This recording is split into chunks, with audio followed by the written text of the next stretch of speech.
Hey guys, hope everybody's been doing well. In today's video, I got a showdown for you.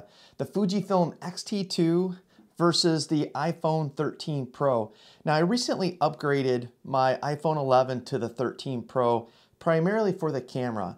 It's got a huge bump in performance, both literally, this thing sticks out crazy, but non-literally as well. This thing is just truly amazing. Now I knew it would be an upgrade. Again, I had the regular iPhone 11, my son has the 12 Pro, and I thought, okay, just a little incremental upgrade. And I was shocked how amazing this camera on this iPhone is. It's really incredible. It's got the 3 lenses, it's got a wide, super wide, and a telephoto. And I took some pictures. I was outside of my son's karate school, and I took a picture at night. And for years now, these cameras in the iPhones would take great pictures during the daylight, but get them inside or get them in the dark, and they were just horrible, absolutely horrible. While sitting outside, I took a picture of really nothing in the parking lot, and I did one of these zoom-ins, right, where you kind of just pull in the photo, and I was like, oh my God, it's amazing. And it got me thinking. I take more pictures and more pictures, and I truly think that it might beat my crop sensor in my Fujifilm X-T2, both in the daylight and at night. Now, don't get me wrong, guys. This will never replace a real camera for me because you can do so many different things with a conventional camera that you can't do with an iPhone, at least yet. But I never thought in 2021 I'd even be having this conversation or doing this video. So this video is as much for me as it is for you because I'm really interested in how this thing's going to turn out.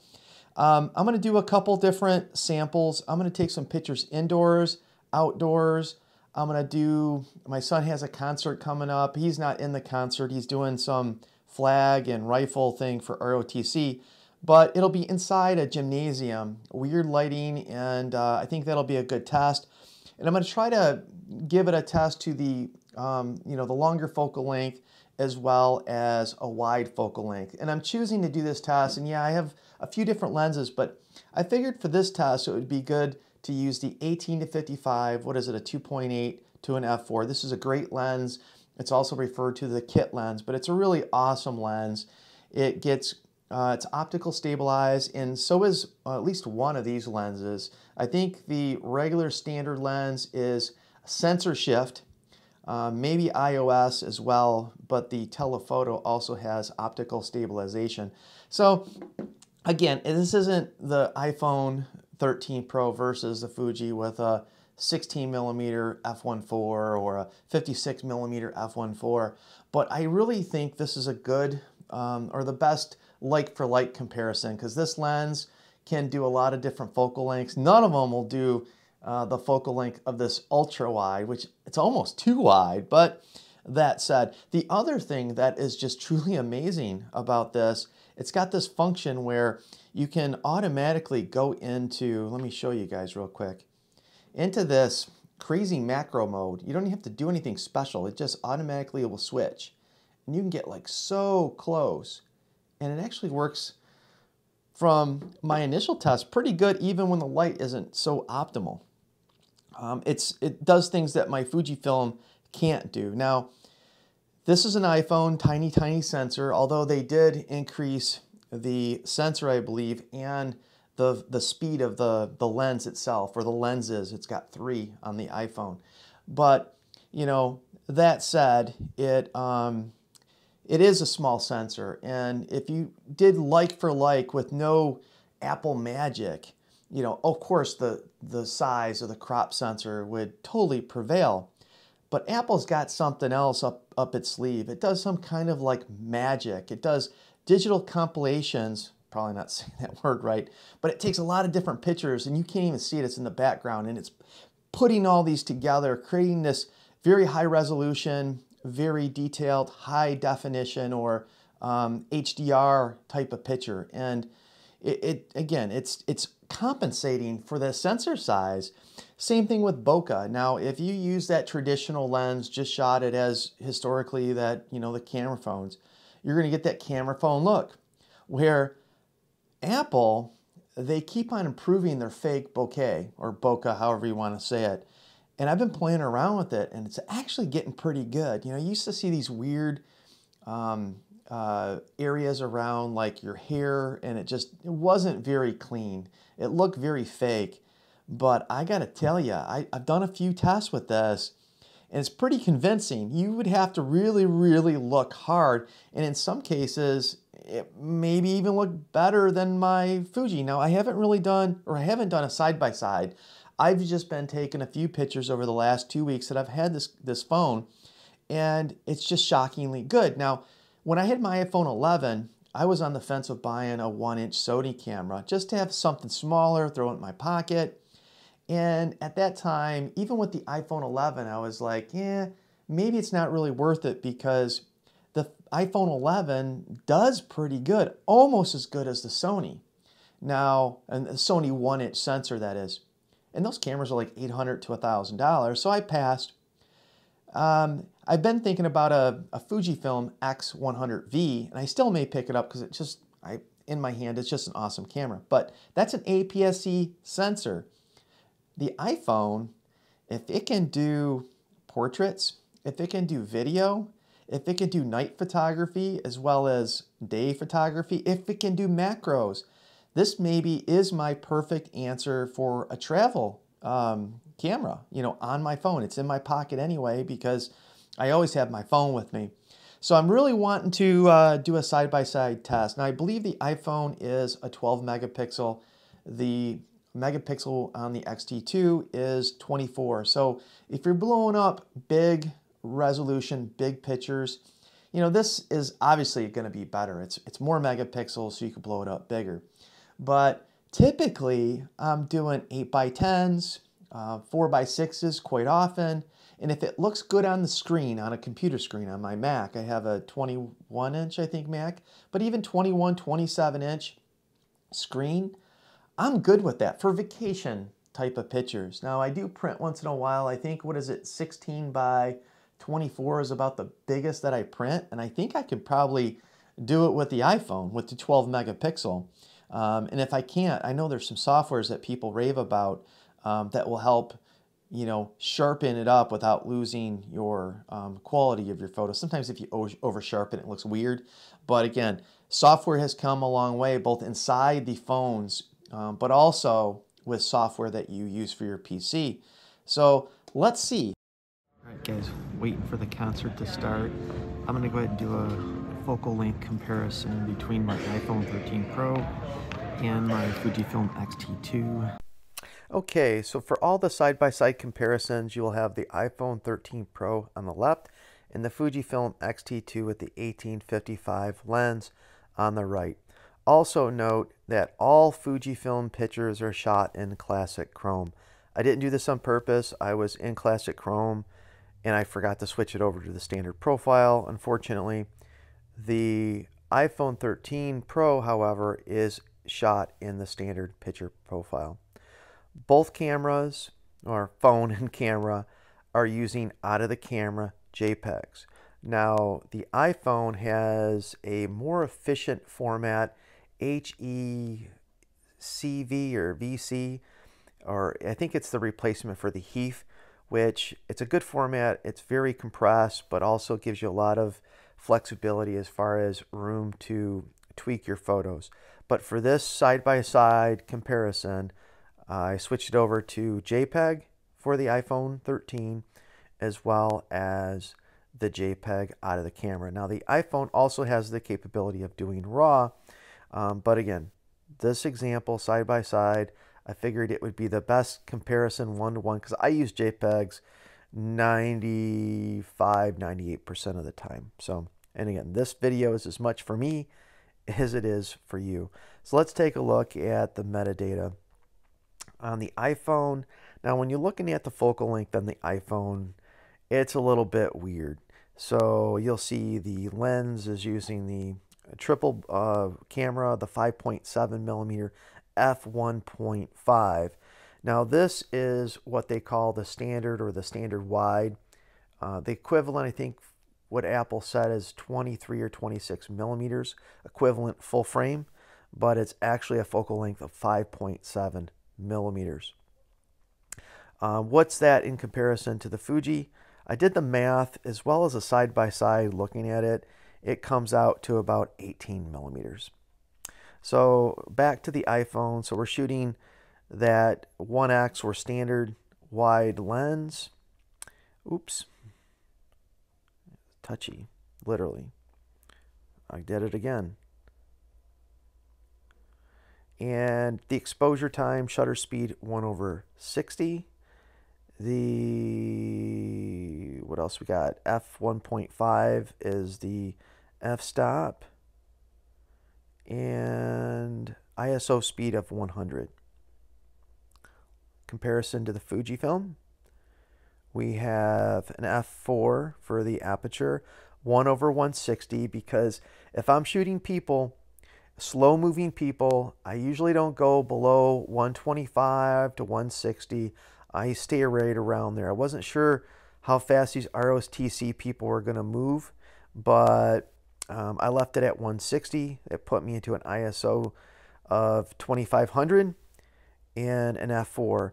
See, the f4, this is kind of the negative about a variable aperture lens. Now this lens at 18 millimeters is capable of 2.8. That's one whole stop. So this would have put me at the ISO of 1200-ish, but I forgot to turn the dial when I went down from like a 55 millimeter f4 to an 18 millimeter. If I would have turned the aperture ring on the camera, I could have got to 2.8, but I can't take it back. So take that into consideration as well. 1/160, f4, ISO 2500. So let's take a look at the picture, guys. I'm going to zoom in. Let's pick something. So let's pick the speaker.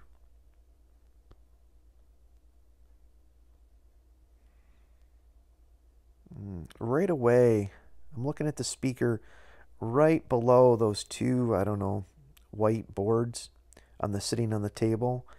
And look at the high dynamic range difference with the iPhone 13 on both the speakers. Actually, you can actually see the speaker, the circle center of the speaker. I can't really see that in the Fujifilm X-T2 because historically, as soon as you start zooming in and putting on a bigger monitor, and the screen here is my tablet, my iPad Pro 12.9 inch. As far as sharpness and detail, it is very close. Let's look at the clock. Now, if I look at that clock on the wall, I'm going to center it so you can kind of see it. It's kind of towards the top centered. Yeah, we're talking like points 1 from 100. I'd say looking at that clock, Fuji's got it by like 1 or 2 points.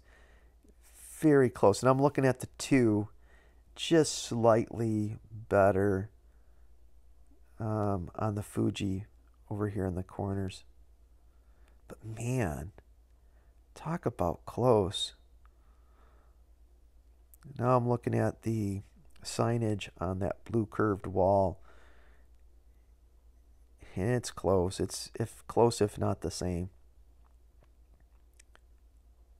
Granted, well, there's a light here. Let's see how it handles the flares. Yeah. So the Fujifilm handled that, in my opinion, much better. It's more pleasant. There is a bit of a glare coming off it. That's normal. Look at the flare on the iPhone. Not the greatest, but not the end of the world either. There's another light, but that light isn't in the Fuji. Now, one thing to note too, if you look at the format, the size format is a bit different. So although they'll be similar in focal length, or I try to get it similar, it's not exact because the picture ratio is a little bit different. But let's look at a person. Very close. I think I have a better example of a person. Look at this soft padding of this basketball net on the base.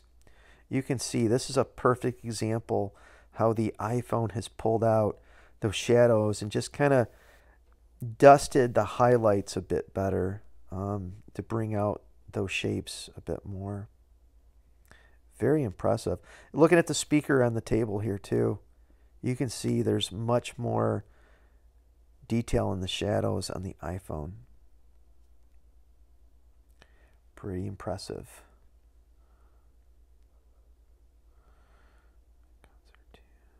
Go to the next picture here. I forgot to look. So where are we at with this one?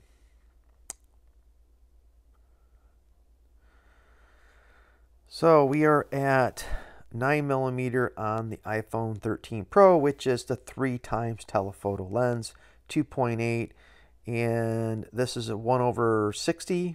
Seems like it uses 1/60 for everything. ISO 800.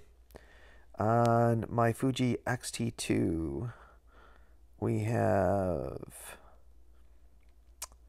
55mm, ISO of 5000, and we're still at f4. Let's take a look. All right, I'm going to zoom in on people.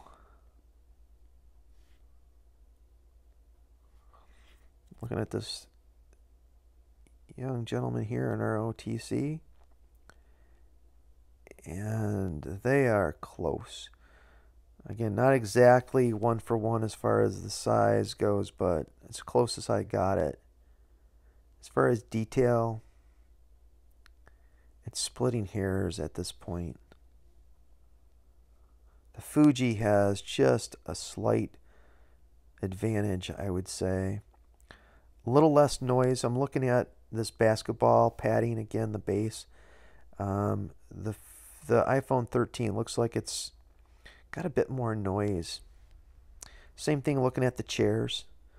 The Fuji has a little bit more detail. There's the number 12 written on that chair. And just a little bit. But still amazing. I'll look at this pipe here.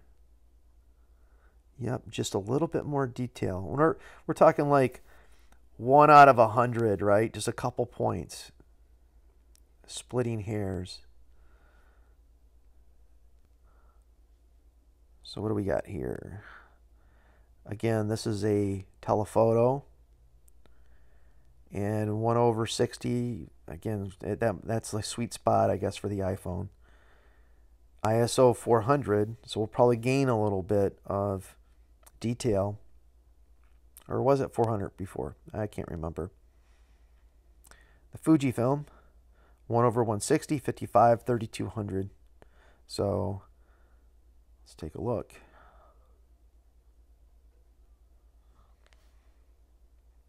This would be a good comparison.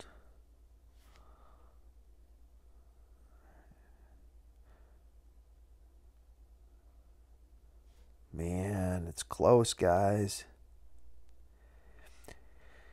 If I look at the flag, the blue flag in the middle, if I really stare hard, I can see a little bit more detail.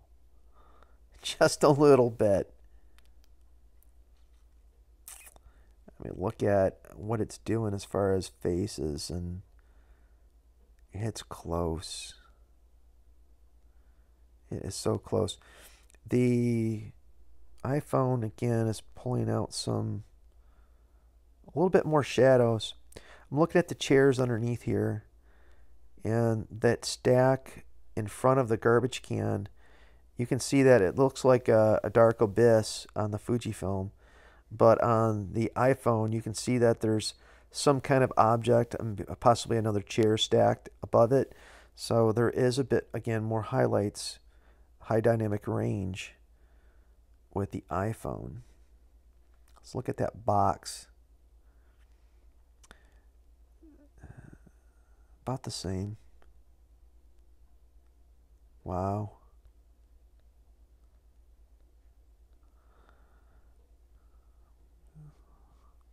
Let's look over here in the corner. So again, the iPhone is a little bit brighter. I'm looking for detail. They're close.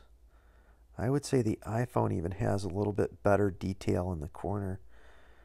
And yeah, let's take a look at the last one for the concert here.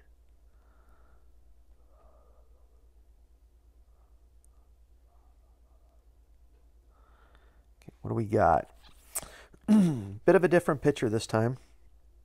Still indoors in the gymnasium.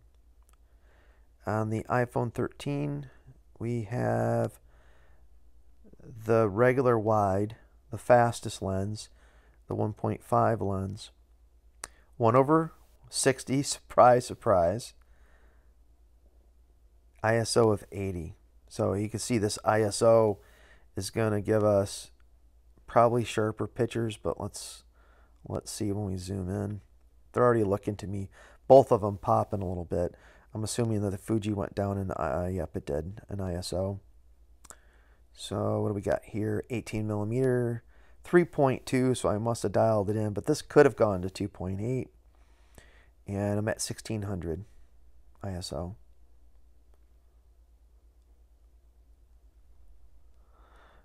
Let's take a look at this scoreboard. Very close, but the detail is just incredible in comparison to the Fuji. Let me pick someone. Okay, this girl here. I'd say the detail, man, it's one for one. I'd say it's a draw as far as detail. Let's look at this clock over here in that flag. No, I'd say it's a draw. Man, it's amazing. All right, guys, now I'm going to take a couple sets of picture indoors. I adjusted the video that you're watching right now to match what I see. This is real life, what I'm seeing, or at least close to it. Same exposure, as well as the same white balance. Two objects that I'll be looking at is this thankful decoration here and this little starfish candle. And I picked these two things because this room isn't really well lit, but I do have, let me stand back. This room is only being lit by the one ceiling light, and it's casted, nice front area on this object, and this one is kind of in the shade. So it gives us two different static objects, a bit different lighting. Now we're shooting 1/30 as far as shutter speed compared to the Fuji is, I'm at a 22.3 millimeter. I think I was taking this right before I figured out the converted was 18, so I should have went a little wider, but it's pretty close. I'm shooting at a 3.4 aperture, and ISO is 8000, so the Fuji's really pushing the ISO. Yeah, f3.2. So let's open these up.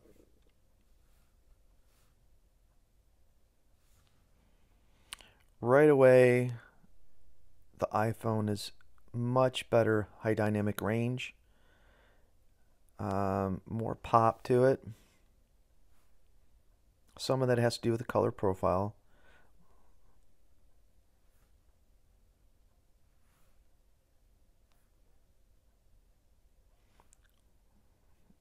Look at the grain on the Fuji compared to the iPhone. The iPhone's got it beat. Look at especially this fake plant, this yellow type of plant towards the bottom right. You can tell the grain is just coming out through the whole picture, but let's see if we can look at some high dynamic range. A little better. Not huge difference here. There's just a little hints of the better high dynamic range, but not major. The other thing is the autofocus area, which I like that of the larger sensor in the X-T2. So let's look at these glasses, and like kind of to the right here, you can see that they're out of focus because they're a little bit further back. And with the iPhone, they're totally in focus because of that smaller sensor. Now that smaller sensor, when I was doing the conversion, and I'll probably do a separate video on this or put it to the end, on the standard wide lens, it's not far off from the 1855. I think the converted, if my math was right, the converted f-stop rating of that 1.5 is an equivalent of the Fuji at like a 4.4, 4.5. It's pretty remarkable from a camera phone. So, but yeah, hands down. Let's look at that leaf, that fake leaf. I'm calling the iPhone the winner here. Let's look at this flower in the middle, this yellow sunflower. Yeah, you can see the noise.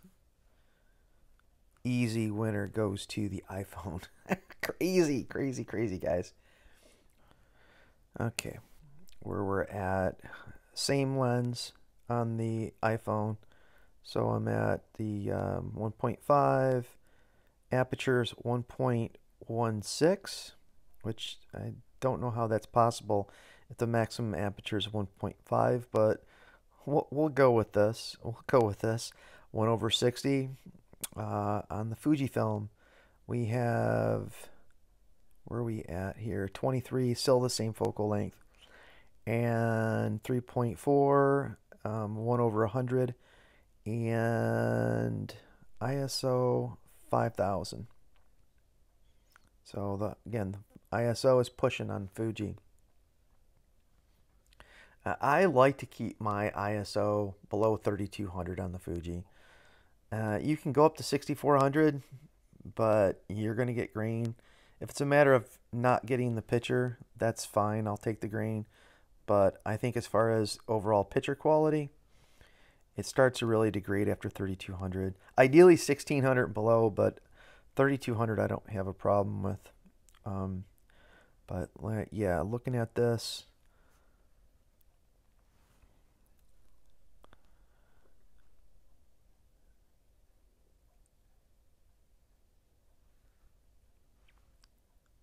iPhone has more detail.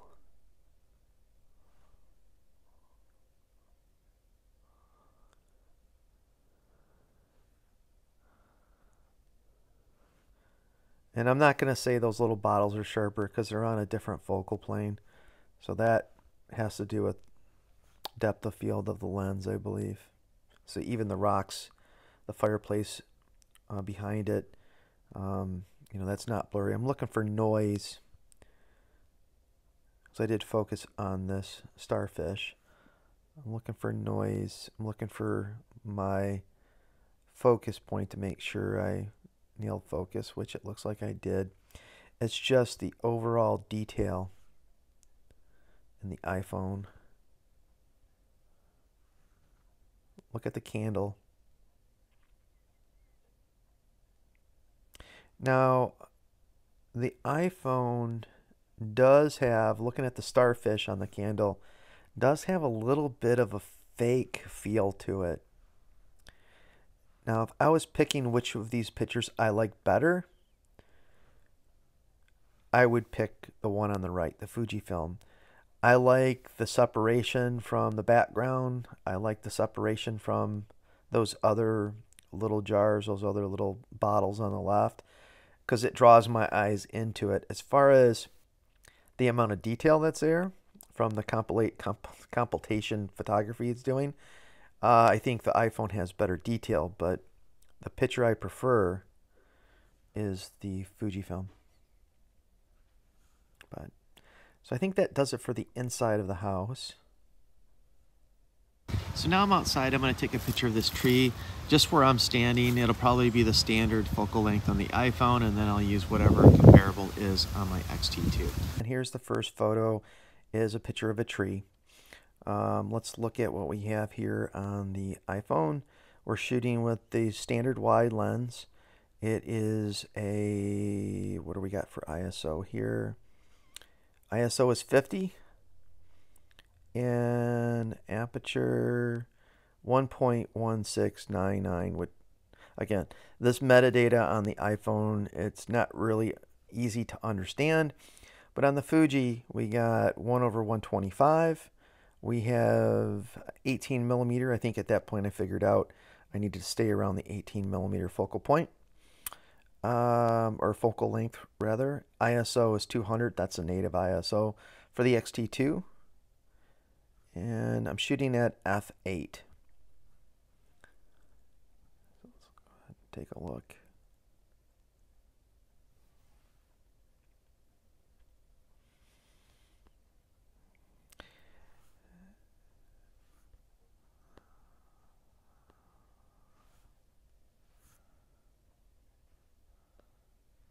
I mean, they're both going to be great in detail because we're outside, plenty of light.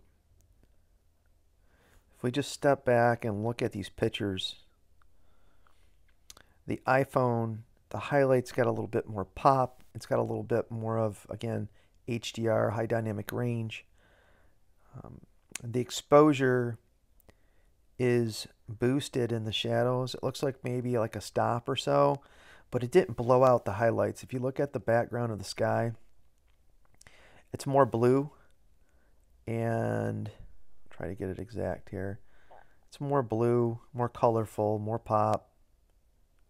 And the colors, I got a different color profile on the Fuji. But if I'm looking at the overall exposure,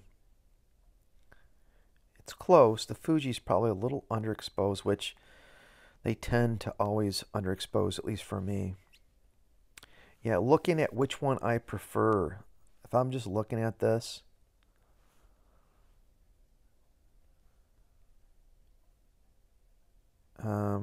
I would pick the iPhone.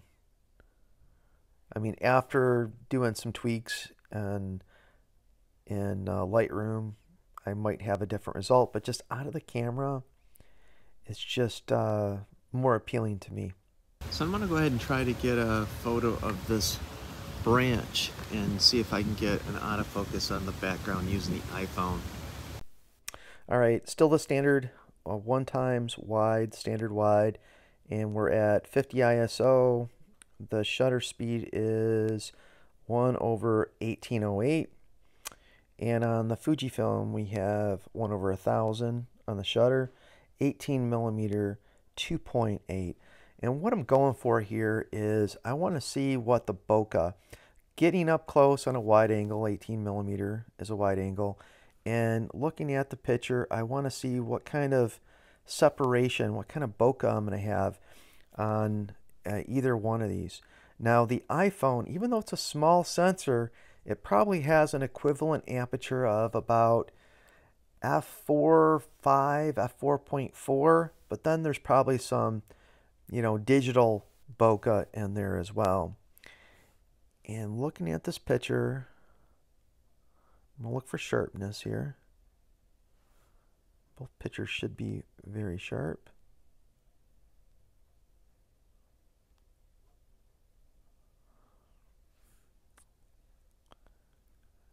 About the same as far as what I can tell looking at my iPad. And again, I'm looking at it on my iPad. The Fujifilm has more megapixels, so if you're putting on a big, huge screen, you're probably going to see a bit of a difference from that as well. But looking at the bokeh, with the iPhone, it's a little bit, look at the windows on the house on the left here, on the left side. They don't look bad, but they almost look fake, but not a bad fake. Not great, but not bad. But as far as the foreground here,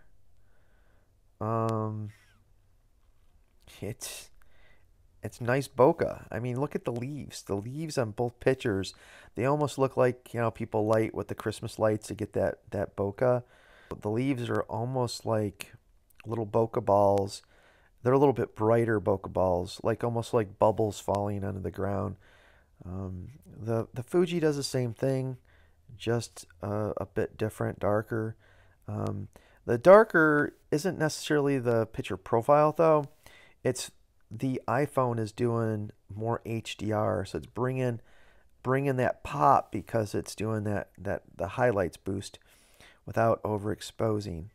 Now, if I did that with the Fuji, there's a good chance I'll blow out the highlight, and not so much with the iPhone.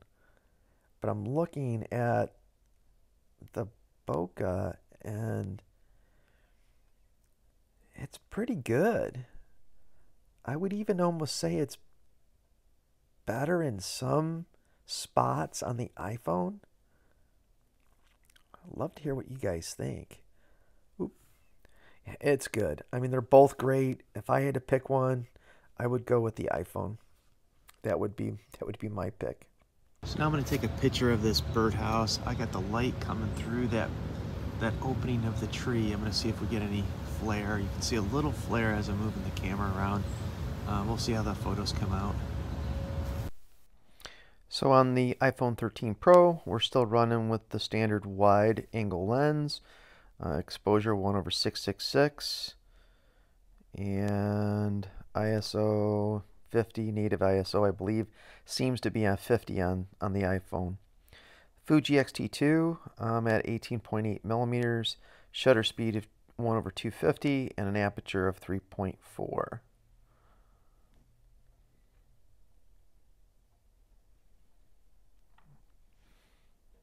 So I don't know if I timed this just at the right moment, but see how I'm getting the sun peek over that branch? I was trying to get it with the iPhone, and it looked like it was coming out in camera, but the end result, it wasn't there. I was really trying to go for that, how it just kind of glimmers over the branch. So let's kind of pull in, and this was my focus point. I believe it's towards the top of, wow. So the iPhone still seems to have more detail. Just amazing.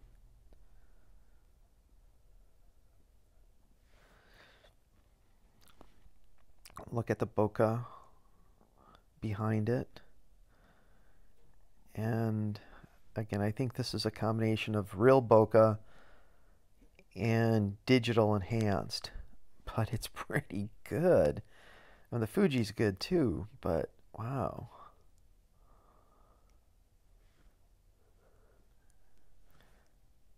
Wow. Look at the stick above it.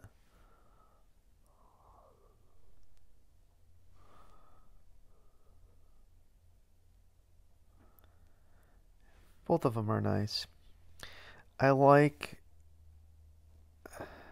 man, I like them both.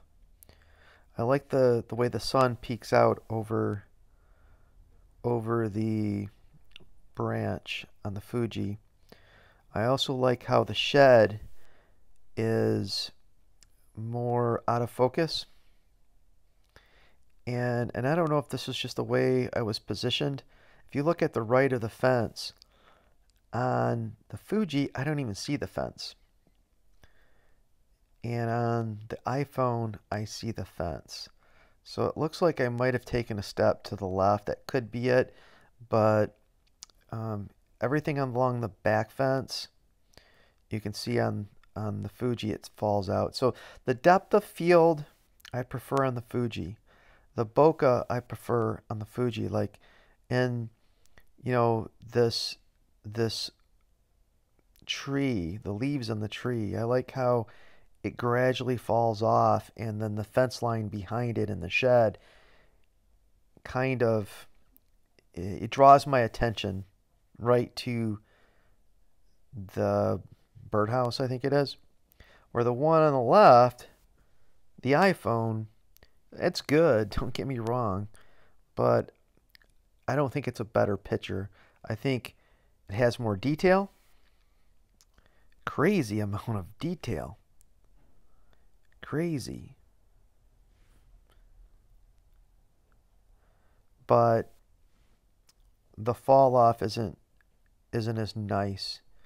So if I pick one, it would be the Fujifilm, but they're both good. I look at that and I'm amazed. So the one on the iPhone, it almost doesn't have that whimsical feel, I guess. It's kind of what I was going for with the glimmer coming over top, getting a little flare of the sun. So, but still a good picture. So one thing I like doing quite often is taking a series of objects that are in like a linear pattern. I have this fence. It's not going to be a great picture or anything, but I want to see what the depth of field does on the iPhone compared to my Fujifilm. So I'm going to focus on the same object. I'm going to probably pick this pole here and see what happens as far as the bokeh. I'm going to use the portrait mode, or I'm going to try to use a portrait mode on the iPhone to see if it has that gradual fade off. I'm thinking this is one where Fujifilm probably really comes into play. The 1x on the portrait mode doesn't seem like it did much, but the 3x did. One of the things I found difficult was sometimes getting the focus point that I wanted to. Like if I'm focusing on this post here, it did, I think, pull it off. We'll have to look at it in a little bit more detail. But then I try to do a series of pictures just in the normal mode, not the portrait mode, and it didn't look like there was any separation at all in that linear depth of field. Pretty decent. On the right, the Fujifilm, I focus on the first post, and you have that gradual fall off. And I think this was right around 55mm. And the left, the iPhone 13, this is using portrait mode at the telephoto length, trying to focus on this post. And I don't know if there's a way to, manually focus. I'm still trying to learn a little bit on the iPhone myself, but I was trying to get the phone to focus on that post and then fall off gradually. As you can see, there's more in focus. There's the post, there's probably the fence section after it, then it starts to fall off and does so accordingly. Not bad, better than kind of what I expected. Let me go ahead and pull in a little bit. As you can see, the fence probably is what the focus point was, and not the post. So the post is what I was going for. So you lose that manual exact precision that you're trying to achieve for some kind of an artistic type of photograph. But not bad. Not bad considering it's a camera phone. Let me see what else I got here. Now this was using like a 23mm, same lens of course. You don't have that fall off. I tried to, if I would get a little closer to this, it would have probably given me a better result. But if you don't get close, here, let me try to. This is what I got on the iPhone. Pretty much nothing. And with and without the portrait mode, that wide, standard wide, I got no separation in that linear sections of the fence. So it's achievable. I think this shows you that it's achievable. Probably easier to achieve using the telephoto lens, but you lose some of that micro adjustments, fine tuning, than you do with a regular camera. One thing that I've been really digging on the new iPhone 13 Pro is to be able to do macro. While the Fujifilm, at least this lens, this is the 1855, doesn't have any macro capabilities. But what I do have, I have an extension tube, the MC11, and I'm going to go ahead and use this with the 1855. Yes, Fuji does make macro lenses, and yes, I'm sure they work better than the iPhone, but again, the iPhone just fits in your pocket. You have it with you all the time, and I'm really curious of how this is going to compare to the iPhone. So let's go ahead and try to find something to get really close on. So I found this black walnut left behind by a squirrel, and we're just going to compare the iPhone 13 macro versus the Fujifilm X-T2 with the 1855 using the MC11 adapter. So for the black walnut on the Fuji X-T2, 55mm focal length with using the MC11 adapter, and everything's using the MC11 adapter. 200 ISO, 4.3 aperture, and 1/60 for the shutter speed. Every time I take a macro picture with the iPhone, I'm just awed. It's unbelievable. The depth of field on the Fuji using this adapter, and maybe I would have had better results if I would have went like f8, f11, but it's like a razor line of focus. I mean, there's just this one section here, but everything else just falls off so quickly. The iPhone, and this is just walking up with my camera phone, I'm still like blown away, and you go in and it automatically just goes into macro mode, and I'm gonna move this over just for a second just to show you guys. It's just amazing. Amazing. Just kind of crazy. I'm blown away. So yeah, there's the nut. No contest for me. By far is the iPhone 13 Pro. So now what I'm going to do is try to focus on this leaf here just to see what kind of separation we have to that fence. That fence is probably, I don't know, 30 feet away. And as you can see, I could get so much closer to this leaf than with the iPhone than I could with the MC11 adapter. The Fuji, underexposed again. The iPhone, it's just crazy. It's just crazy land, guys. Let me show you what I'm at. I think it's probably the same settings. I don't remember changing this a whole lot on the X-T2. 200 f4. I'm at f4. 1/1000. So I must have been in better light. So the shutter speed is bumped up. But I couldn't get any closer to this leaf. You know, it's not bad. It's just nowhere near like the iPhone. Not even close. And again, I tried to get as close as I could. I didn't frame them exactly. I just wanted to see how close I could get on this leaf. It's just crazy. And when I'm using this MC11 adapter, I don't really have access to take regular pictures. The iPhone, I can just, with the swipe of a button, take a regular photo.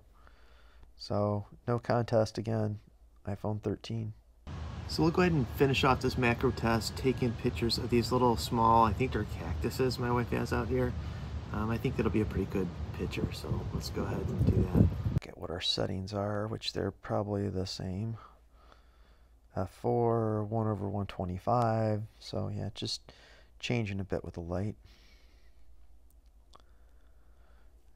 Again, the razor sharp focus plane on the Fuji, but this one looks good on the Fuji. I do like it. I like the color tones. Again, the color tones aren't it, but it's working for this picture. I like how it has the fall off. It's a again, mystical kind of fall off. On the left, the iPhone, it has fall off too, and it's nice. More detail. I can get closer. I can get closer on both of them. Yeah. So for me, if I could pick one, if I had to pick one, this time I think I'd pick the Fuji, possibly. I don't know. It's kind of like a draw for me. I like them both. There's a couple things I like about the iPhone and a couple things I like better about the Fuji. So, close. I call this one a draw.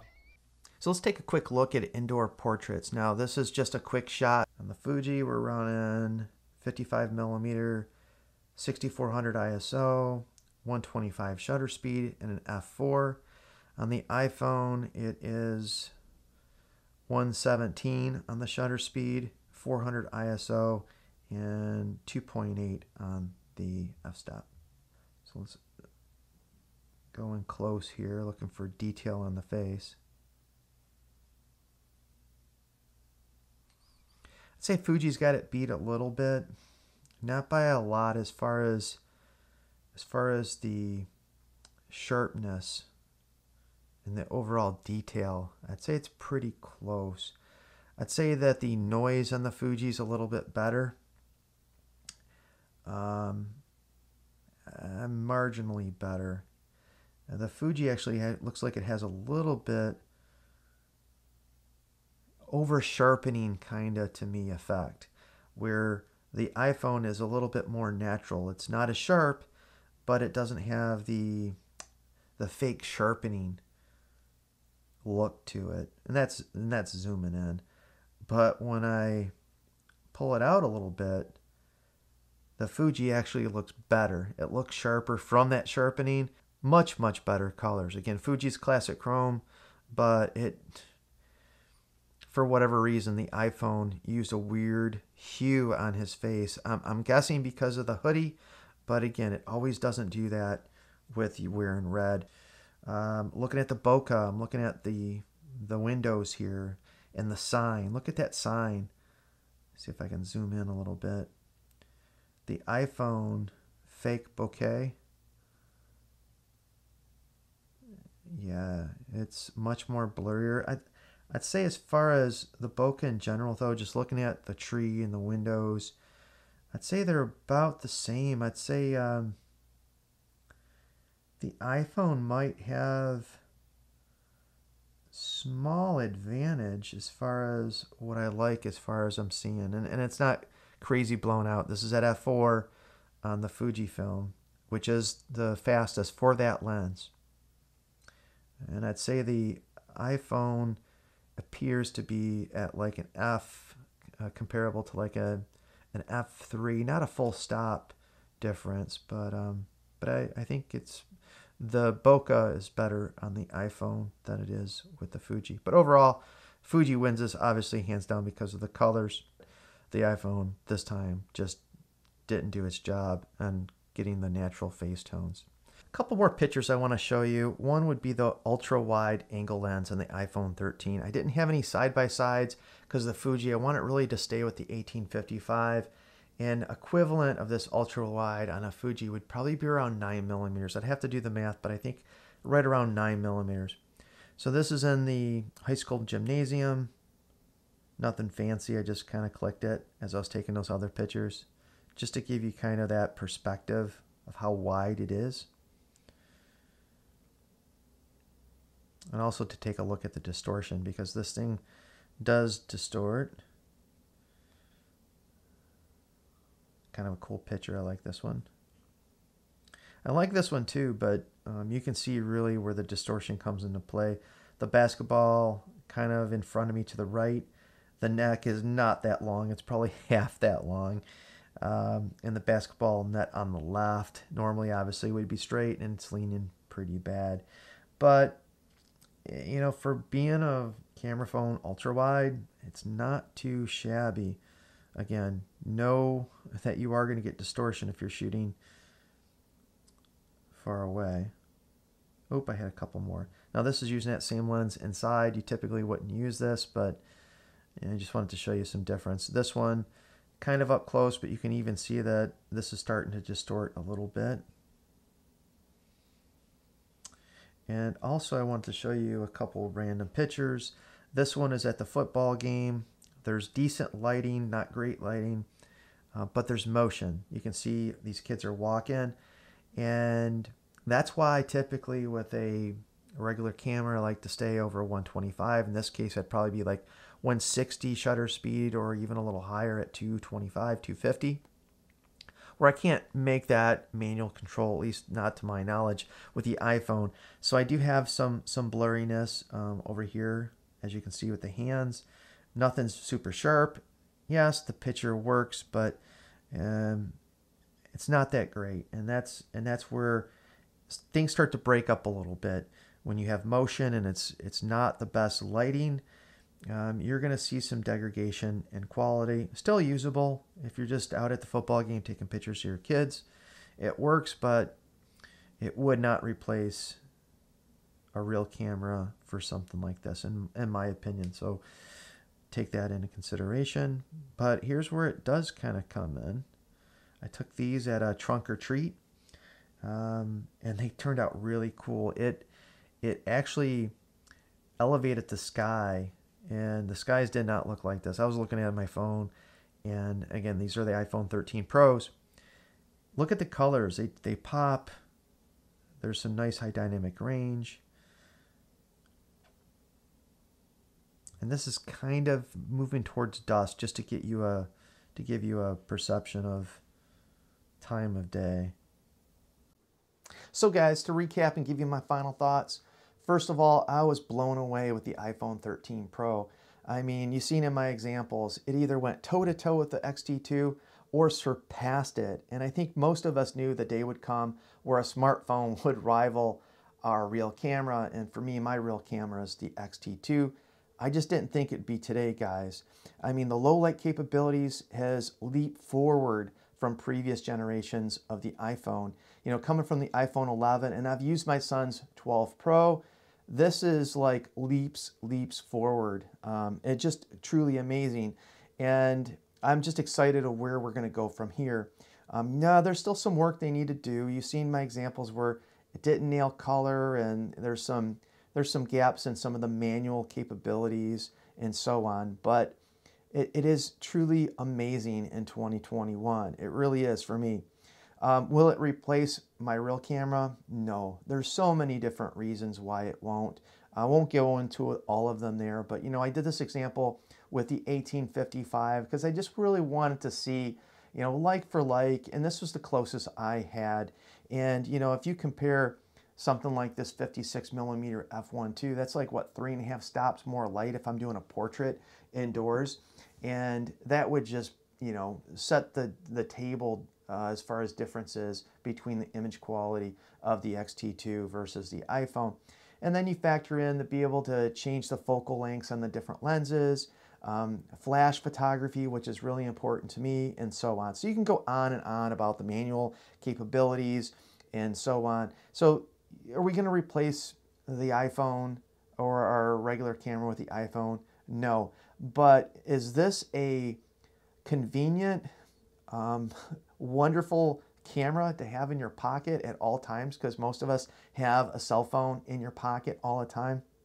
100% yes. You know, even my iPhone 11, that was the reason I didn't upgrade my point and shoot camera to one of the new Sony 1-inch sensors, because you know, spent $800 or $900 on a pocket camera where my cell phone was almost as good. Now I'm having that same thought with my iPhone 13 Pro and the Fuji X100V. As if you guys watch my previous videos, I'm really going back and forth on buying the X100V because, like this XT2, or unlike it rather, it's not an interchangeable lens camera. So there are some pros with that, but there's also some definite pros with the iPhone 13 because of the 3 lenses, the macro, and such and such.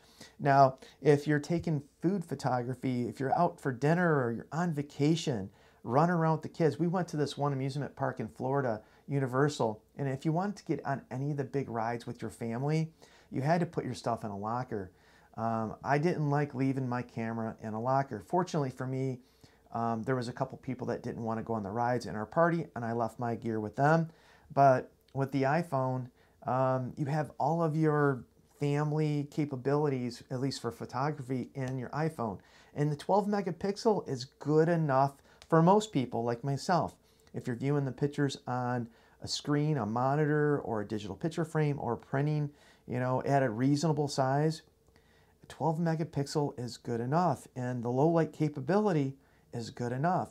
The fake bokeh in most cases is good enough, and I could go on. And again, another plug for the macro. It is crazy good, crazy good, and you just get so much for something you have with you all the time. So thanks for watching my video, guys. I hope this helped you out there if you're thinking about, you know, should I get the iPhone 13, you know, if I'm upgrading from a previous phone, and really, you know, how does this rank against an APS-C camera? And I, for one, was shocked. You know, the first minute I had it, I took a quick picture. I was like, huh, this might compete with my Fuji. And yes, it did, toe to toe. And I hope you like this video. And if you like videos like this, please subscribe. I know I'm trying to get my son.